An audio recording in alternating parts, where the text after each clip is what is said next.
श्री शिवाय नमस्तुभ्यं। हर हर महादेव। ओम नमः शिवाय। श्रावणी अमावस्या यानी कि हरियाली अमावस्या की व्रत कथा। एक समय की बात है, राजा महल में अपने परिवार के साथ सुखपूर्वक निवास किया करता था। उसका एक पुत्र था जिसकी शादी हो चुकी थी। राजा की पुत्र वधू ने एक दिन रसोई में मिठाई रखी हुई देखी तो वो सारी मिठाई खा गई। जब उससे पूछा गया कि सारी मिठाई कहाँ गई, तो उसने कहा, सारी मिठाई तो चूहे खा गए।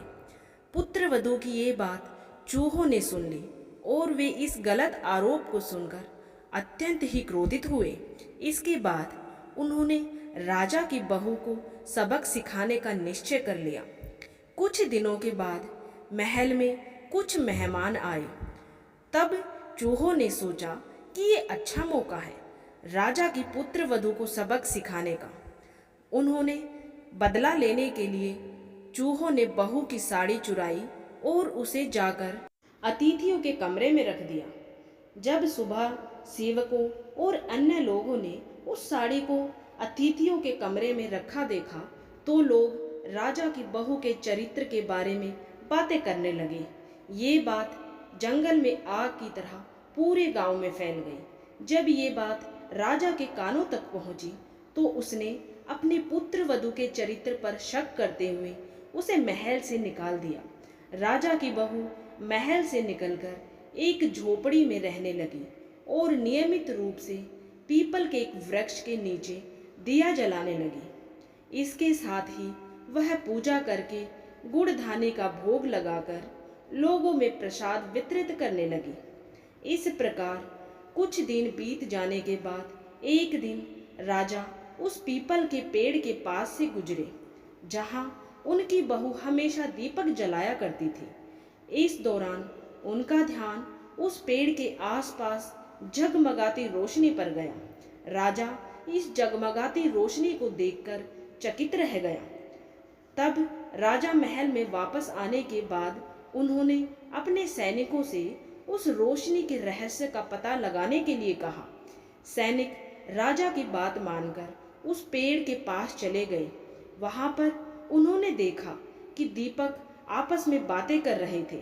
सभी दिए अपनी अपनी कहानी बता रहे थे। तभी एक दिया बोला, मैं राजा के महल से हूँ। महल से निकाले जाने के बाद राजा की पुत्र वधू रोज मेरी पूजा करती है और मुझे प्रज्वलित करती है।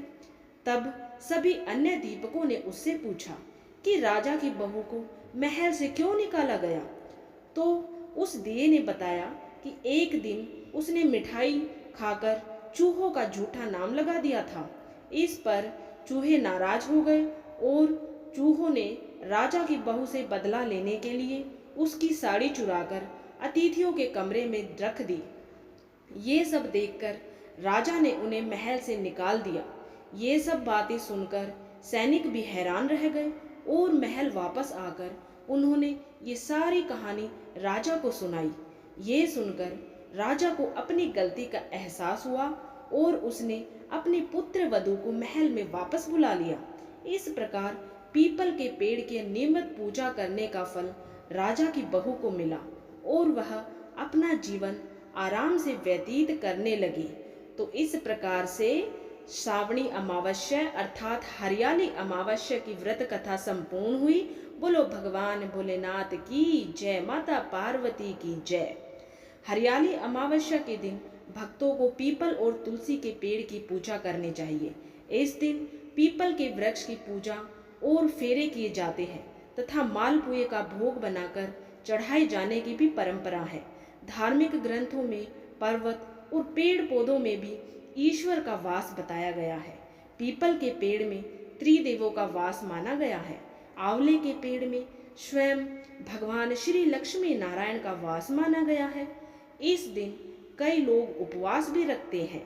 इसके बाद शाम को भोजन ग्रहण कर व्रत का पालन किया जाता है। जो लोग श्रावण मास की अमावस्या को व्रत करते हैं उन्हें धन और वैभव की प्राप्ति होती है। इस दिन पवित्र नदियों में स्नान के बाद ब्राह्मणों, गरीबों और वंचितों को यथाशक्ति अर्थात अपने सामर्थ्य के अनुसार दान दक्षिणा जरूर करना चाहिए। तो उम्मीद है आप सभी को ये जानकारी, ये कथा पसंद आई होगी। अगर आप सभी को ये कथा, ये कहानी, जानकारी पसंद आई है तो वीडियो को लाइक करें, शेयर करें, और चैनल को अगर अभी तक आपने सब्सक्राइब नहीं किया है तो जल्दी से चैनल को सब्सक्राइब कर लें। और हाँ, कमेंट बॉक्स में हर हर महादेव जरूर लिखें। वीडियो देखने के लिए आप सभी का दिल से धन्यवाद।